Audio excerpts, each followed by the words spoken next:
Hi, my name is Karen Cathers, and I taught in Newport Central Schools for a number of years.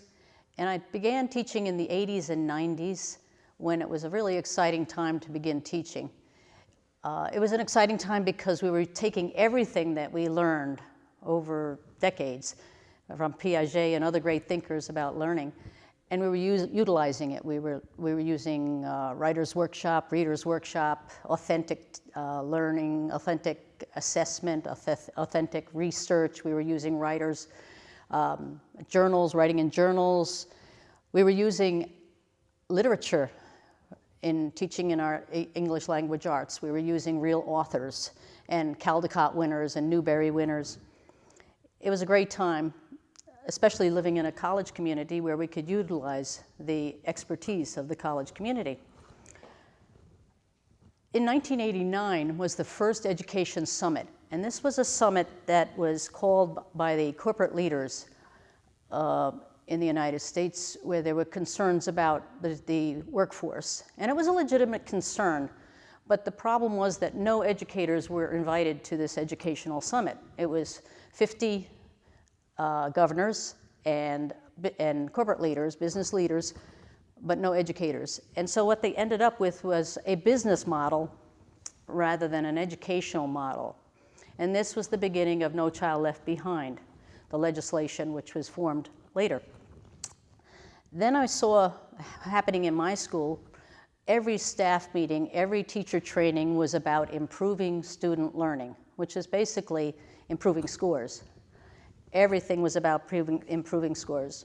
We threw out our newly purchased Silver Burdette literature-based reading program, which was probably $100,000. I don't know how much these things cost. We threw it out, and it had, in it, we used, there were published authors, E.B. White, Laura Ingalls Wilder, Arnold Lobel, Beverly Cleary, Daniel Pinkwater, a local fellow. And it was replaced by Rigby, which was probably another $100,000, and it was deadly. It was skill-based. It was basically focused on a particular skill written by writers like me and the next person, not published authors. At the same time, I was given workbooks, like one was called Soaring Scores. It wasn't even subtle.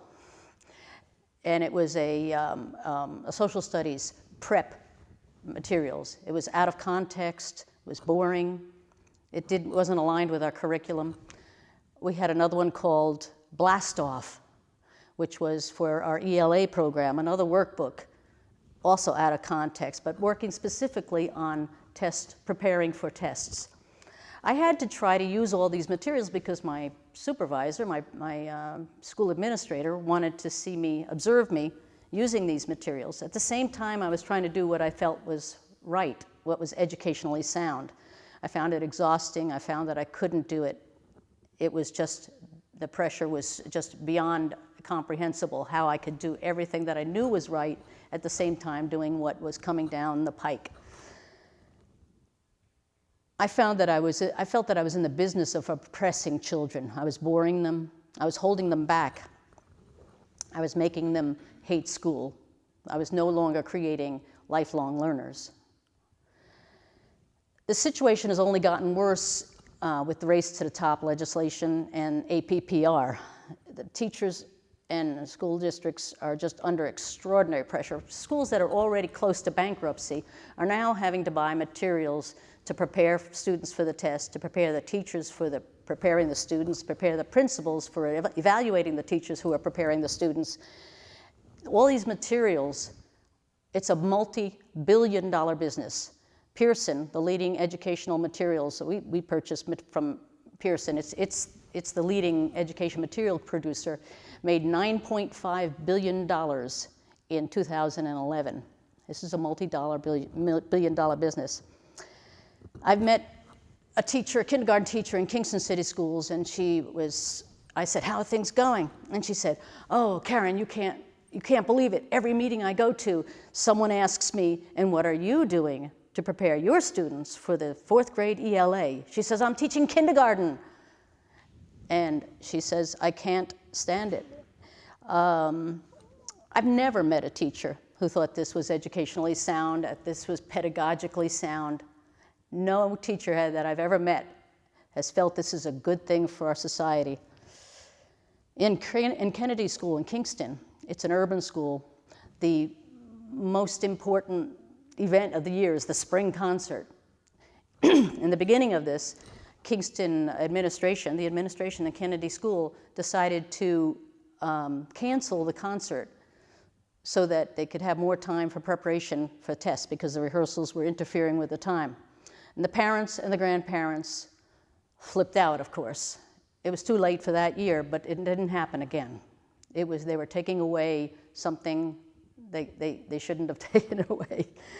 So I think what we're doing is this is just madness. We're using a corporate-driven business model where it has no business. And what are we doing?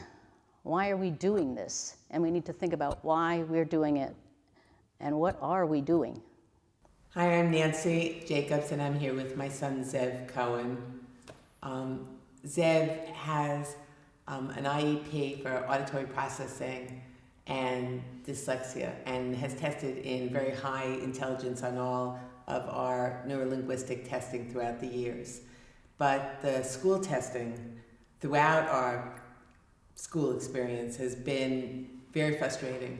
And as the standardized testing has become more commoditized and much more one size fits all, it leaves kids with any kind of special needs not only out in the cold, but particularly ostracized. So I wanted to turn it over to my son to be able to speak about what his experience has been.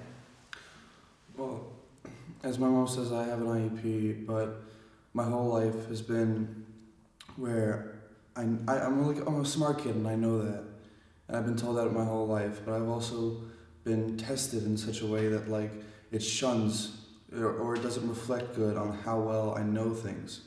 For example, if I'm taking a standardized test and I'm looking at bubbles to fill in on the Scantrons, I won't be able to fill all of them in. It looks like a blur to me. They'll get out of order and it won't be organized like other kids have the ability to type in and circle in the bubbles. I don't have that ability.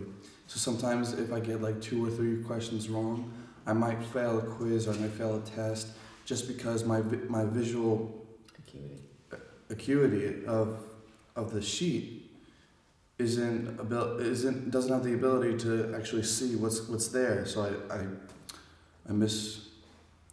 See, where other kids might see one possible answer to the question, Zev will see 4 possible questions to each possible answer. So these are not reflections of intelligence. There's not even a true reflection of knowing the data that was taught. It's a reflection for the kids of how well they're able to take a bubble test, or they're a reflection of how well their particular skill set is able to regurgitate information into a very narrow parameter of judgment. And it really, really dispels any creativity in terms of the way people approach learning or way they're able to reflect what they've learned.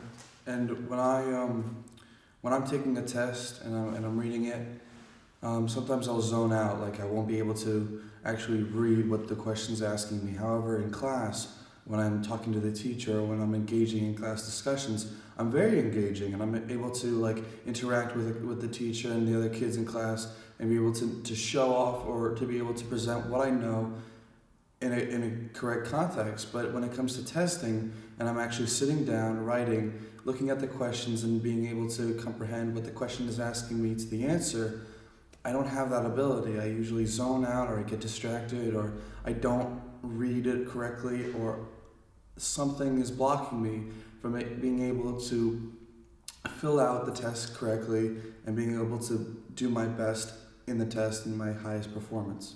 And what I think is the most interesting is that experience negates the very creativity and encourages that we desperately need now, and encourages a conformity and encourages a way of non-original thought. And at a time when we're so desperate for solutions and so desperate for creativity and so desperate for original thought, to negate creative thinkers because of their inability to take a conformed and very standardized way of viewing the world, to take critical thinking out of the picture at a time when critical thinking is so important for the planet and the human survival, seems to me very punitive to the very minds that the world is dependent on. And for my son, we've always tried to encourage his creative thinking and how he thinks and how he sees the world. And standardized testing is quite punitive to original thinking. It's quite rewarding of conformative thinking. And it doesn't really reflect intelligence or actually even understanding of the information that was taught.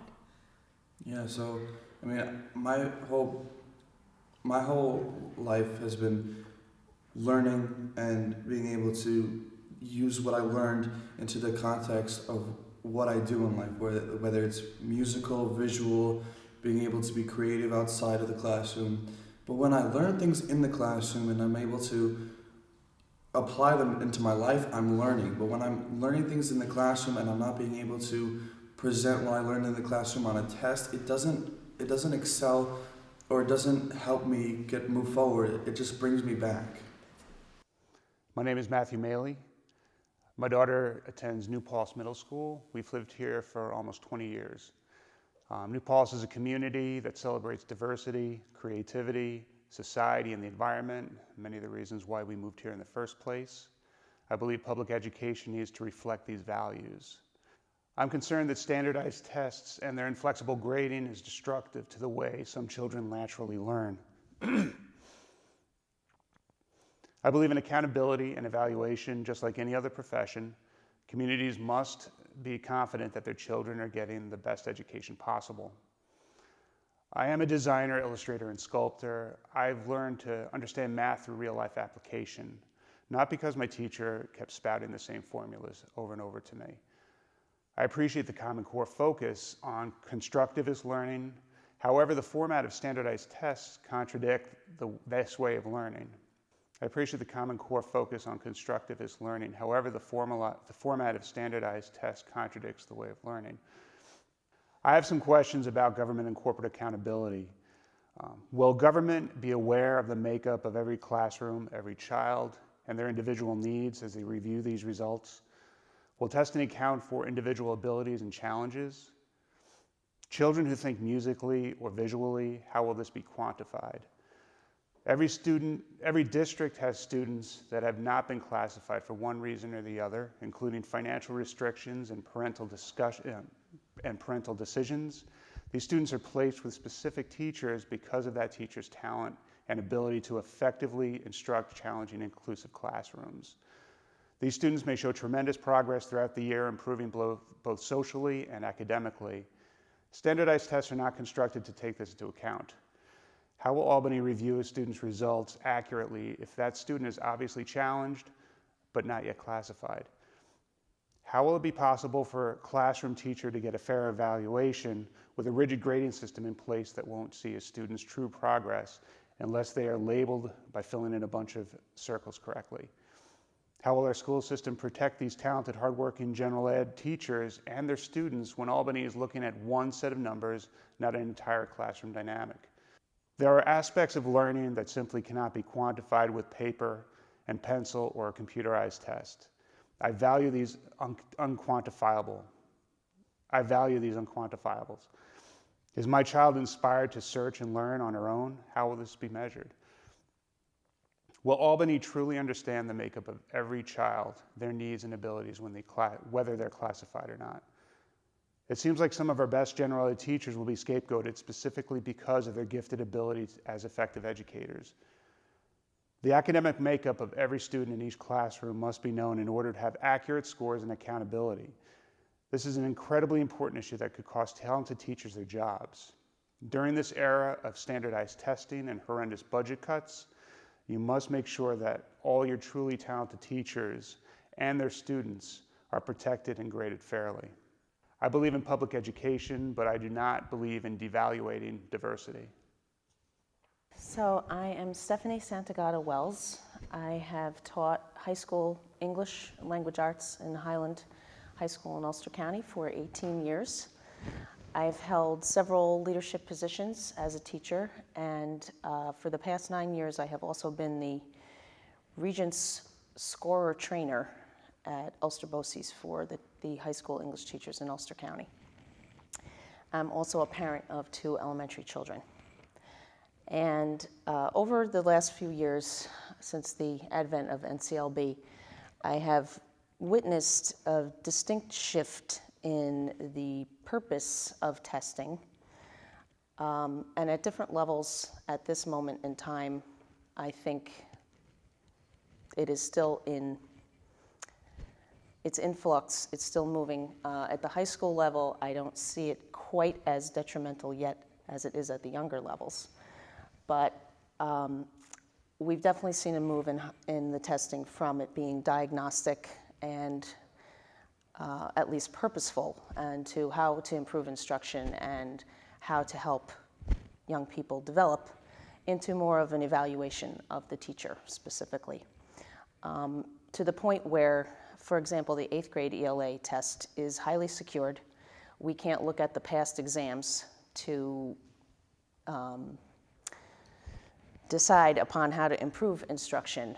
We have to rely on the private company who made the test to give us the test prep materials. You're going to have to cut that. You want me to repeat that? Sorry. That was my phone. Okay, let me start again with that one.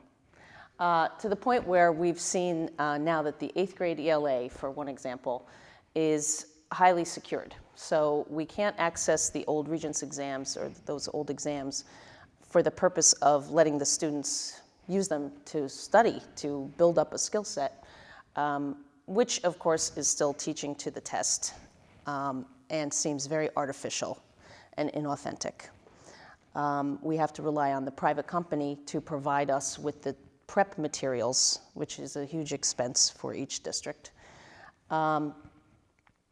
And so things like that are showing us clearly that there is a very strong agenda that is political and that is all about privatization of public education. I also think it is not an accident that there seems to be this perfect trifecta happening right now between school districts that are not receiving the same level of state aid as in the past. Many districts are bordering on insolvency and bankruptcy, and the new APPR laws are seem to be a very easy way to remove teachers who may be making more money than others in order to lower the cost of education. And meanwhile, the privatization of the testing and the teacher training and the test prep all go together in this interesting combination. On the flip side, what every teacher has been learning since the dawn of the new millennium and looking for the 21st century skills that we should be imparting to young people, those are skills that you cannot find in a multiple choice test. Those skills are innovation, creativity, persistence, many of these things that are referred to as habits of mind. And teachers are struggling to be able to impart that with such a strong emphasis on high stakes testing. I will leave this with a quote by Ken Robinson, who is an expert in creativity and critical thinking, and he said, to constantly test children instead of allowing them to learn is like pulling up a plant every few minutes and seeing if it's growing, pulling it out of the ground. So thank you for your time. Hi, I'm Karen. I'm a parent in New Paltz. This is my daughter Eliza. She's in 4th grade. My daughter. She's in 4th grade, yes. Last year she was in 3rd grade, and it was her first year taking the mandated state tests. Dun, dun, dun. And it was kind of nerve-wracking for her. First of all, this is the first time that she had to take a series of tests that were this lengthy. There was the ELA, which was 3 days, I guess an hour and a half each, I think. Is that right? About. Yeah, and then for 3 days straight, and then It's like all those tests combined together. Yeah, It and just really stinks. she thought it stunk. I think everybody thinks it stinks, basically. Why? Because, I mean, who would like something like that? Yeah. My recollection was, especially with the math test, because English is a subject that English and language arts are kind of, her sweet spot as far as school, the different classes go. But the math test, she was pretty stressed out about it. The weeks leading up to it, she talked about it a lot. She was concerned about it. They did practice drills. She had an excellent teacher, as she does this year. The kids apparently, when they were, expressing concern that they were worried about the tests and how they were going to do, and was this going to affect their grades, they were told by her teacher that it will not affect their grades, but that ultimately it may affect the teachers and their jobs. And so in my mind, while I appreciate that very honest answer, I think that took away one stress and added another. Ultimately they got through it, but what I'm seeing this year is more and more testing as we head into 4th grade. There are a lot of, mini tests, I think, prepping for the big tests that are coming in April. And I think that you said there's going to be more subjects this year. Were you told that? Mm-hmm. Yeah. So Like science, because we didn't do science last year. Right. So 4th grade, I guess they add some additional subject matter.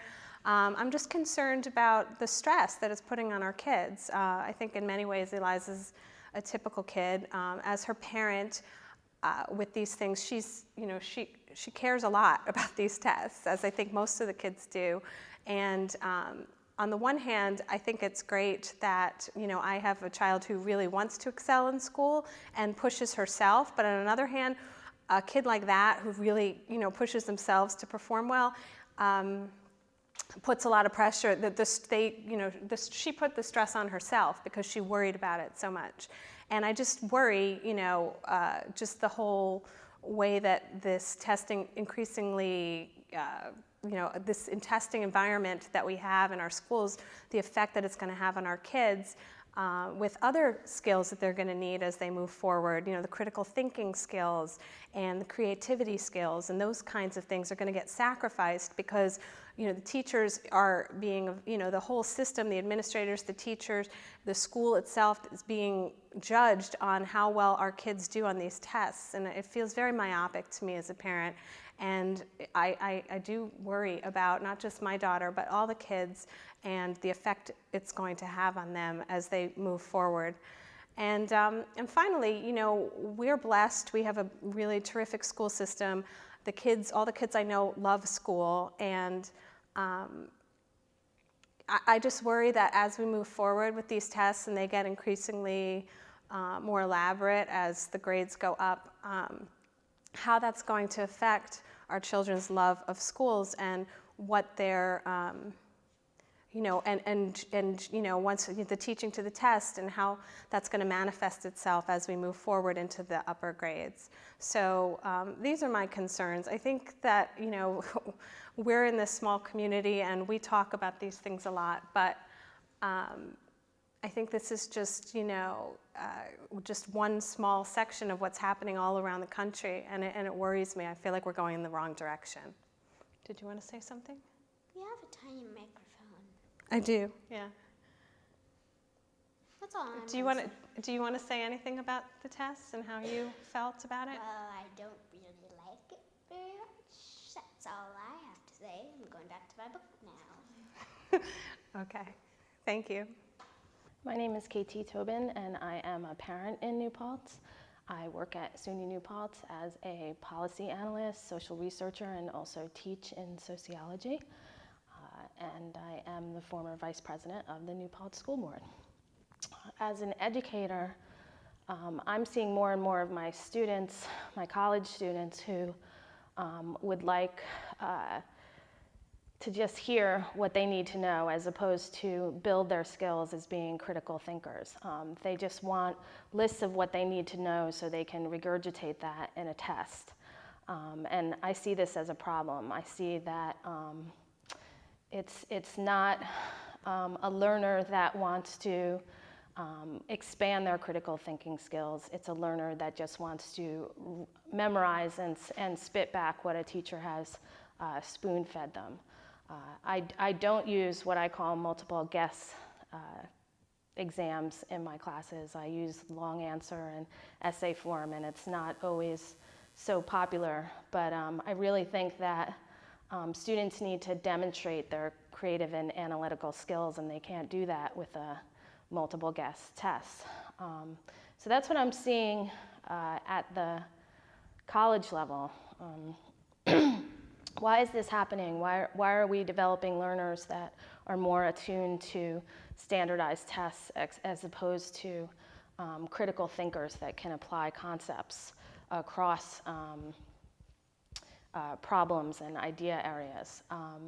We have these programs called Race to the Top, these mandates actually, and APPR in New York State, and they use more standardized tests, not just to evaluate student performance, but it's also tied to teacher performance. These tests are being used to evaluate how well teachers are doing, not just how students are doing. And when I teach research methods, we talk a lot about reliability and validity. And reliability is when a measure consistently gives you results over time. So for example, if you gave a social study test to a kid one day and he got a 90, he should get a 90 the next day and the next day after, not a 90 and then a 40 and then a 50. Validity is a criteria met when you are actually measuring what you think that you are measuring, what you want to measure. Is it an accurate, valid measure? Even mathematicians are coming out saying that these standardized tests and the methods in APPR are not a valid and reliable measure for evaluating teacher performance.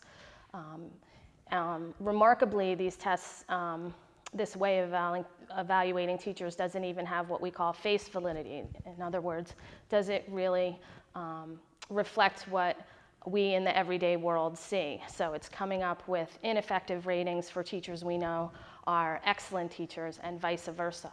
And this is very problematic. I mean, do we really need $1 million reform agenda in order to help principals figure out who are teachers who are role models in their schools and teachers who need more help? I don't think so. I don't think this is the way to go. I think there are other ways of helping schools and helping administrators evaluate teachers and help teachers who maybe need more development. As far as the students go, there's lots of different things about this program that I find problematic. One thing that we do when we do research is often we have a pre-test and a post-test. So we go in and we evaluate a situation beforehand, we have an intervention, and then you go after and you see the results of that intervention. So this is kind of standard scientific method, but this is being applied to students, really young students. They're coming to school at the beginning of the year all the way down to kindergarten, and they're being tests on information they're expected not to know. So at the start of the school year, we're giving them tests they're expected to fail, not to measure really their performance, but actually just to tie it back to the teacher performance so that they can give a post-test at the end of the year to show, hey, look at this, the kid didn't know anything at the beginning of the year, now the kid knows a lot. Well, as a scientific method, that works, but it's completely developmentally inappropriate. We're basically sending the message to these kids that they're not very smart because they fail these tests, and they're expected to fail. I find this very problematic. Even the best teachers I know that I'm talking to that are a part of this arena are being forced to teach to the test. It's gotten so narrow that even our most creative teachers are sort of giving up and saying, you know, I have to teach to the test because that's what the state is saying what we need to do.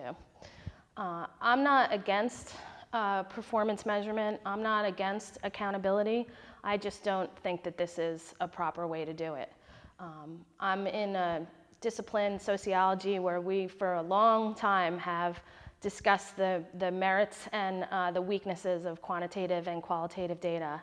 And the pendulum has swung much too far to the quantitative side in this system of reform. Our kids are not test scores. And we need to recognize that. And this is something that is the wrong direction. We're going way too quantitative, and it's a problem. I'm not even against education reform. Anybody that knows me, I can go on and on and on and critique public education and constantly be an advocate for change. But this is not a change that's good. It's not a change that's good from my point of view as a parent and also my point of view as a taxpayer. It is in the schools. I just think that we're narrowing the curriculum so much, it's inappropriate. My own elementary and middle-aged school kids came home and said, "Why are we getting multiple tests in art? I don't want my kids taking tests in art. I want my kids making art in art." As a taxpayer, I just think this is misuse of our local property taxes.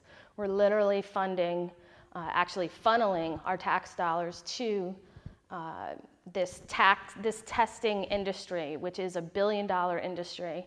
I think in a time where we are under the tax cap, this is just reprehensible. We shouldn't be taking our tax dollars and be funneling them to this industry. This huge industry that, in fact, the biggest player isn't even an American company, it's Pearson, which is a British company. So as our school districts strive to educate our students to be good citizens in the 21st century, to be capable, to be good workers in the 21st century, the state's mandating systems that have been scientifically proven to improve, not scientifically proven to improve learning. In fact, they utilize methods that can harm learning and hinder learning. This is a problem. We're in this tax cap environment, and the state is mandating what I think is poor and damaging educational policy and fiscal policy.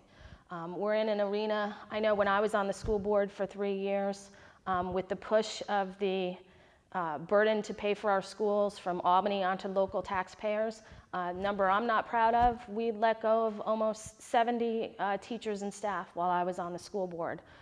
Because Albany has been disinvesting in education. So while Albany has been giving us less and less money to provide for education locally, they're also mandating this system, which is harmful to our teachers, to our students, to our community, this high stakes testing. We really need to speak out. This is a problem. We need to speak out to Albany. We need to speak out to our neighbors. This needs to stop. We need to look around and say this is not something we want to be doing. I want to applaud our school board for passing a resolution against high stakes testing, and it's a movement that's gaining momentum, and I encourage people to learn more about it because it's going to impact our future. Thank you. My name is Matthew Elkin. I live in New Paltz, New York. I'm a first and second grade teacher in a co-teaching inclusive classroom. I also am a professor at SUNY New Paltz in the elementary education department. I also am a co-founder for a local education consulting firm, and I'm also a parent of 2. I'm so lucky to be surrounded by colleagues that are incredibly focused on sharing ideas and learning best practices from each other. Instead of spending our limited and very valuable time together developing ourselves professionally, we have started to spend an excessive amount of time poring over the details and expectations of our APPR, our annual performance reviews. While administrators also seem to be learning as we go, the teachers are following directions that change regularly and barely make any sense from the start. Shouldn't we be sitting together to improve ourselves as educators and helping each other to learn new things for strengthening our daily classroom practices? When do we have that time? When are we required to do some real, authentic 21st century collaboration?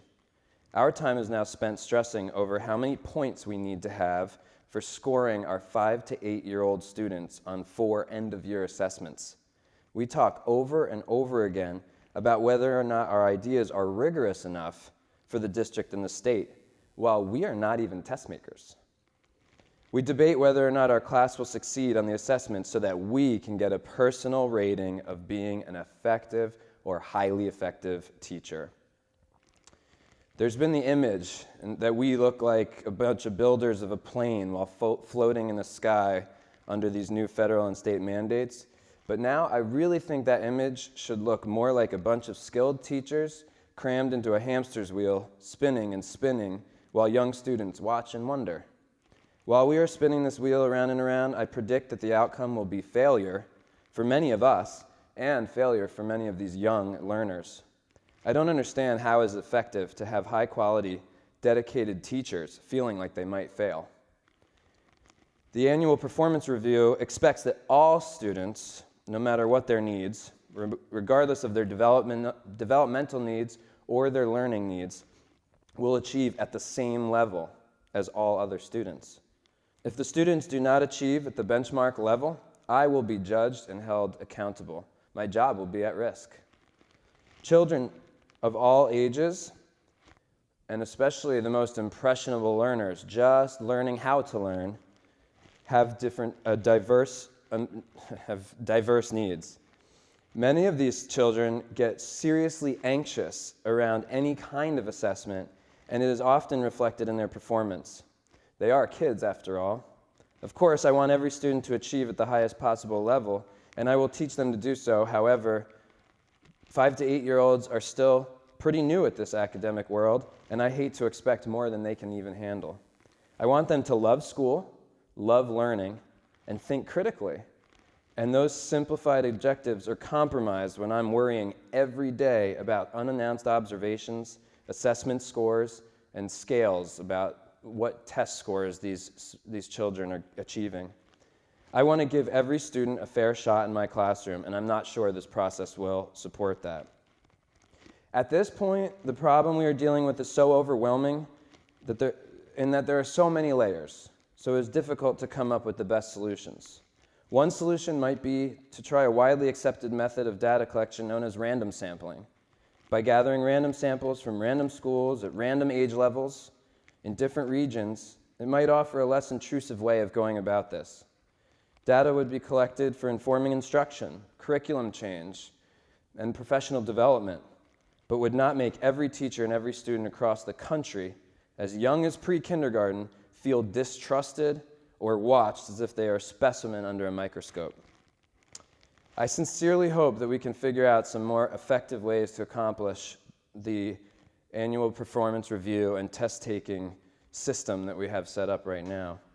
Right now, there are a lot of amazing educators out there feeling stressed, pressured, and discredited, and that cannot possibly be healthy for a classroom leader who is supposed to be creating a quality learning environment. Thank you for taking the time to hear my thoughts. My name is Steve Casa. I am a career educator and a parent, and I live in the New Paltz School District. This is my daughter Olivia, who's in 8th grade at the New Paltz Middle School, and my son Nicholas, who's in 5th grade at Lenape. I work for an organization that does school reform, and it's really interesting when I look at the new language around school reform and how high-stakes standardized testing is related to it. That's not school reform.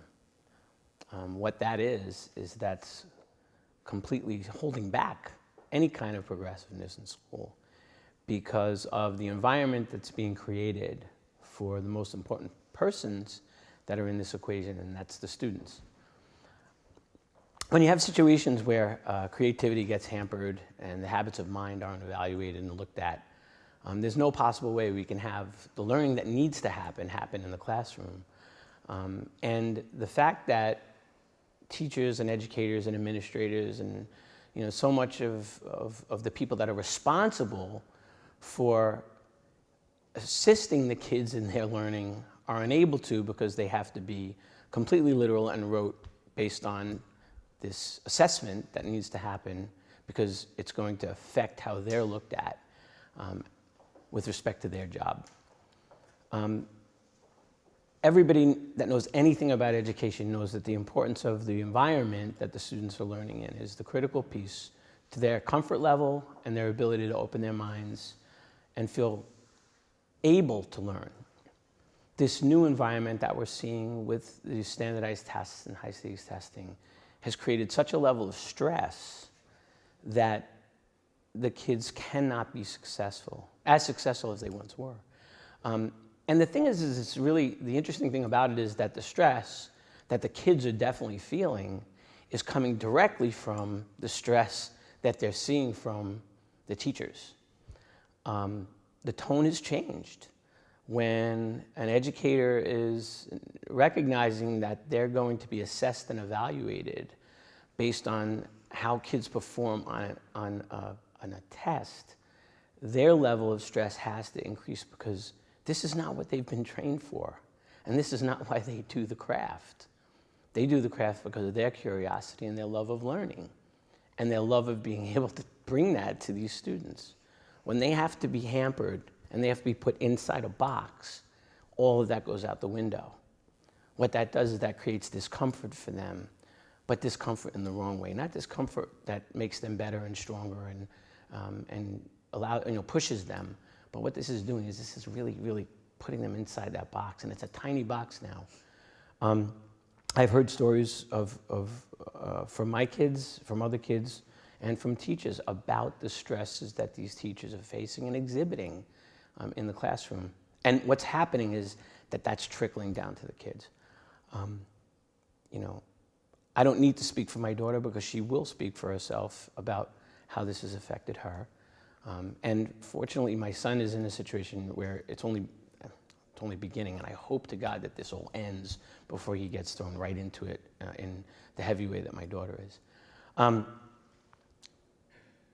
We need to understand that in order to really evaluate a student, what we need to do is we need to be authentic in our assessment with respect to the various things and the various ways in which they learn.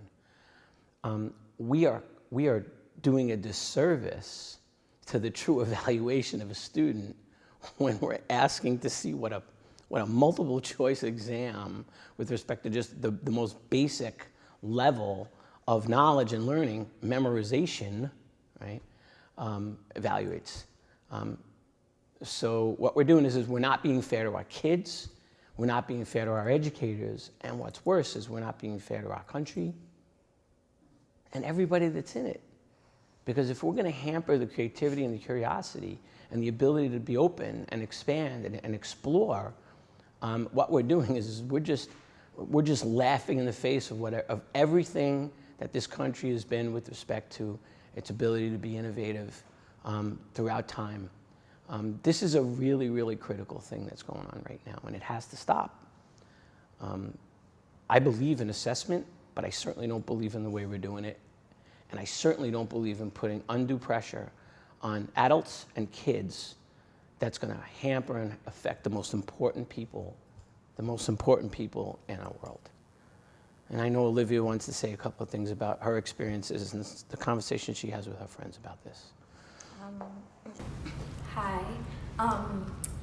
I just recently took midterms, and it's really stressful for us because we get all these packets and we get all these sheets and all of these study guides, and they're all about what's on the test and how we have to prepare for them. So I stay up and I study them I just sit there and I focus and I study.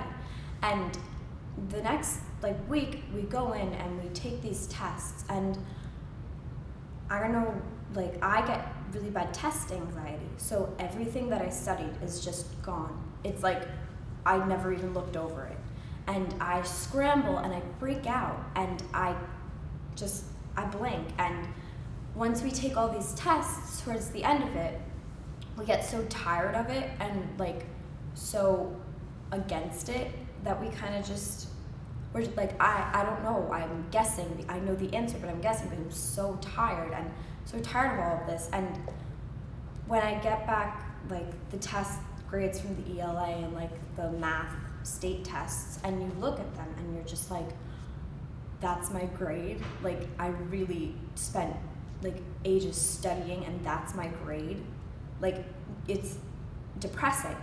And I see my teachers, they're scrambling all around the school trying to get stuff done. And then when they get the test scores back, they freak out because of how hard it is and how we fail, and it's unfair to us, and it's unfair to the teachers because they spend all this time trying to teach us this, and we get these tests and they're so hardcore and so like unfair, and then when they get the grades back, it's like completely like sad almost because of how hard we study and how hard they teach us. And then it's like they're preparing us for the midterms, and then they prepare us for the state tests, and then they teach us all these things in between. So it's just so much scrambling and so much anxiety. And I remember in 5th grade and 4th grade, they would give us these little help to take test packets, and I thought that was really cool because they put like gum in there and like chocolate. And now it's like they sit us down at this table, and then the proctor's like, okay, you have from here to here, and that's how long you have to take the test. And some people, they can't finish it in that short amount of time, and they skip a bunch of questions. And I think it's really unfair because that's not really the right way to. So, you know, it's like interesting if you listen to Olivia speak, what's happening is that any opportunity for any exploration or habits of mind, or, you know, or really looking at the habits of mind and creativity and the kind of learning that we know makes kids successful, it's being hampered. It's being cut back because of the need to get these kids ready. And, you know, what Olivia's talking about right now, I know is the case because we talk about it at home. You know, I try my best to help her get prepared, but, you know, I've always been an educator that's been fortunate enough that I wasn't in the time of high stakes testing when I taught. Now I work for a reform organization, that I was able to explore and be creative. You know, so the real challenge is this. We understand, you know, this is what I'll close with. The reality is that our world has changed so significantly, and the types of careers, the high-level careers that are there now, and the ones that haven't even been created yet that these kids will probably be getting, they all rely on creativity, on, again, the habits of mind, on the balance between right and left brain. We're doing a fantastic job, right, of evaluating our students and teachers on the old model, the old manufacturing and IBM model that was in this country, where everything was linear and left brain. So a kid who is right-brained is not going to be successful. That's completely unfair. And what's even worse, that's unfair to the teacher that's doing his or her best to try to teach the kid, right, in the way the kid needs to be taught, right? That's the big issue. We are actually going back, right, and evaluating based on an assembly line mentality instead of a mentality of innovation, right, and of where we're going and where we're going to be. It has to stop. And it's great because we're starting to see a rebellion. And people are really starting to fight against it, and we're here talking about it. And there, you know, the thing that went down in Seattle and the resolution that our board adopted, which was some of the best news. I mean, I was so elated I couldn't even sleep after I heard that. So we're making progress, but not enough. So we hope that everybody that's listening to this will be as vocal as we are, and talk to board members and talk to elected officials and understand that, you know, we're the only people that can change this. So thank you very much. My name is Bianca. I'm a special education teacher and a parent of a child with a disability. This issue with testing first became very apparent to me when I considered my son, who has autism, taking the test. He's in 3rd grade, and he loves school, he loves his teachers, he loves to learn. He's just learning to read. And when I think about the idea of him taking a test that he can't read, that he can't cognitively understand why he's taking it, being alone in a room because of his disability, he would have to be in a separate location with an aide or a monitor that he loves, and looking to them for help and having them tell him, we can't help you, just take your time and do your best. It was really heartbreaking. And we always, somehow in the back of our mind, thought that we had the option of saying, no, we don't think this is right for him. We would prefer that he just go to the library. And it really hit home for us this year that we don't have that option, that this is something that the state mandates for every child, even children with disabilities, and it's not for him. When we thought about it, we realized it's really not in his best interest. It doesn't help him at all. It's just to help some system that really isn't for the good of the students. We've been really pushing for him not to take this test, and we were fortunate enough to have a CSE decision made that he is able to take an alternative assessment. But as a teacher, I see so many other children who don't have that option. Watching children who are at a second grade reading level in 5th grade and feeling like they're doing very well. They're making progress. They're starting to feel these emerging literacy abilities, and they're confident. And all of a sudden, March rolls around, and we have to start prepping them for these tests, and we're presenting them with materials at a 5th grade reading level. And you see their confidence just plummet. And some kids can recover from that, and some kids can't. And it's really just, it's almost diabolical. It's just not fair. It's not in their best interest. It's detrimental. And I think that as parents, we really have to stand up for this to help our kids and help other children and just save our education system. My name is Carrie Zerlini. I am a parent here in the district. I have 2 boys, a 4th grader and a 6th grader. And I'm also a kindergarten teacher currently in Westchester. I need you to know that what I do share is in no way a reflection of the amazing school district in which I live, nor is it a reflection of the school district, the amazing school district in which I work. It is a reflection of the larger happenings around us in education. I'm really grateful for this opportunity to speak out, and I know from this day forward, you'll be hearing my voice much more in many different places. So as I was thinking about what I would talk about in this testimonial, I realized there's many different directions that I could go in, because there's so many different things happening right now in education. But I'm going to try my best just to connect with my heart and really connect with what's happening for me personally, and then really put a calling out there to all of you.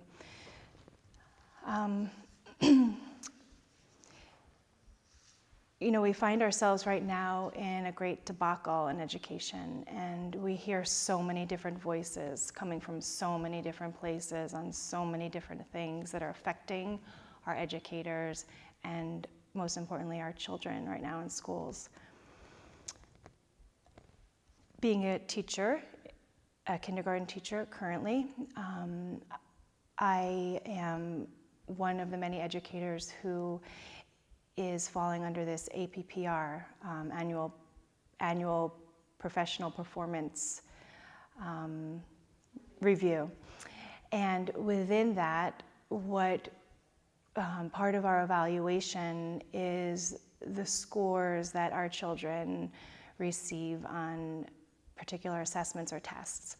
And we're asked to put together our own local assessments. So what that means for myself is that we've had to, as a kindergarten team, come up with an assessment, a test for our kindergartners that they take in October when they first come into us, and we give it to them again in April and in May.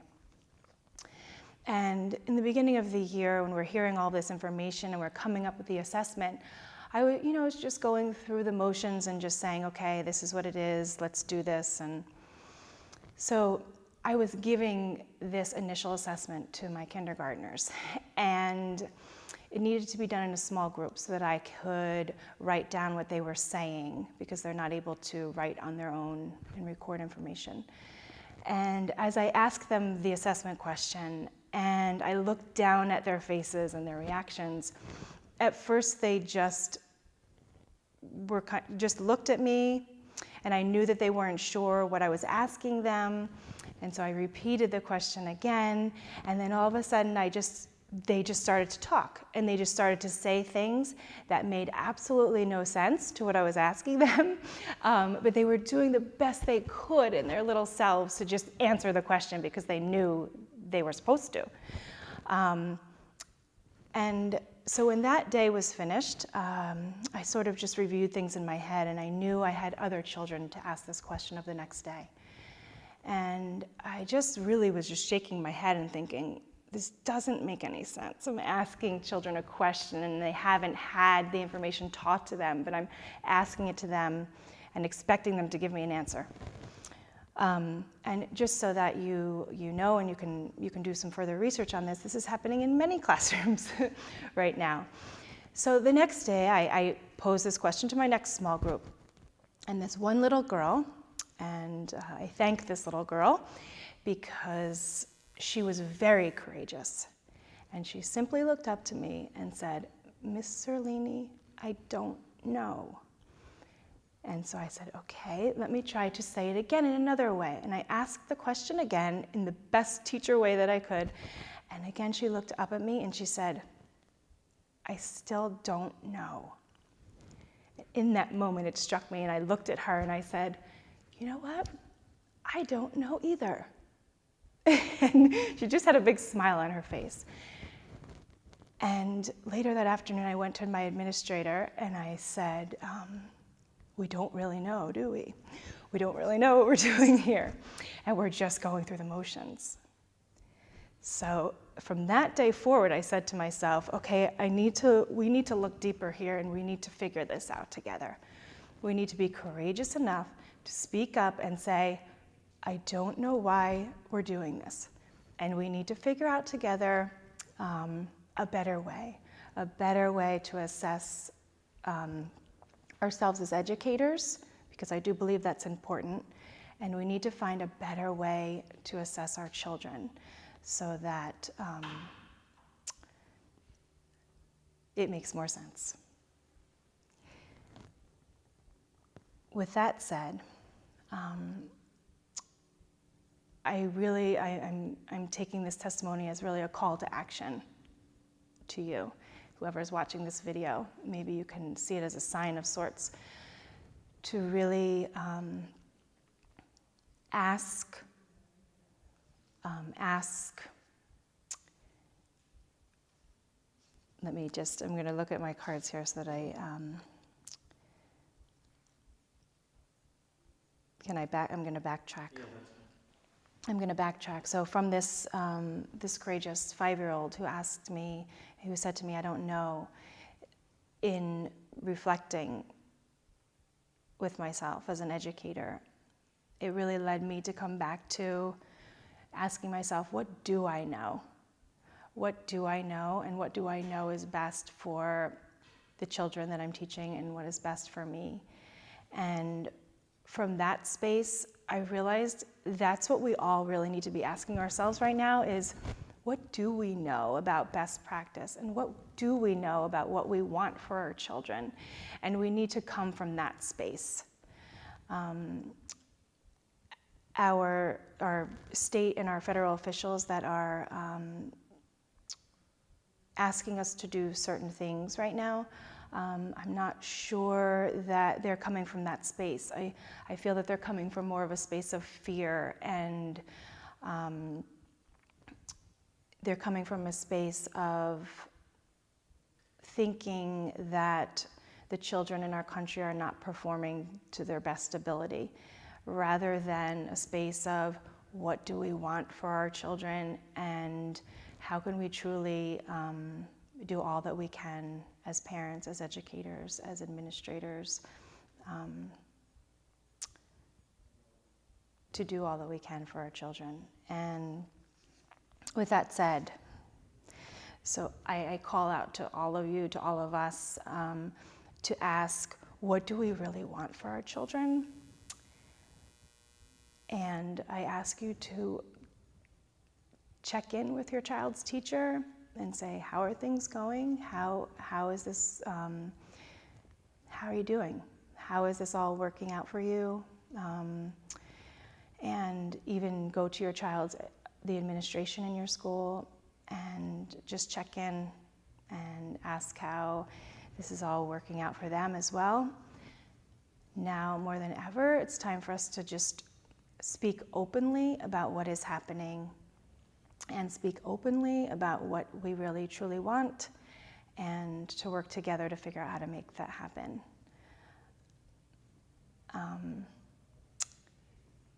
We're going to hear a lot of You've already heard it. You're going to hear a lot of complaining and a lot of whining and a lot of moaning as we're working through this process.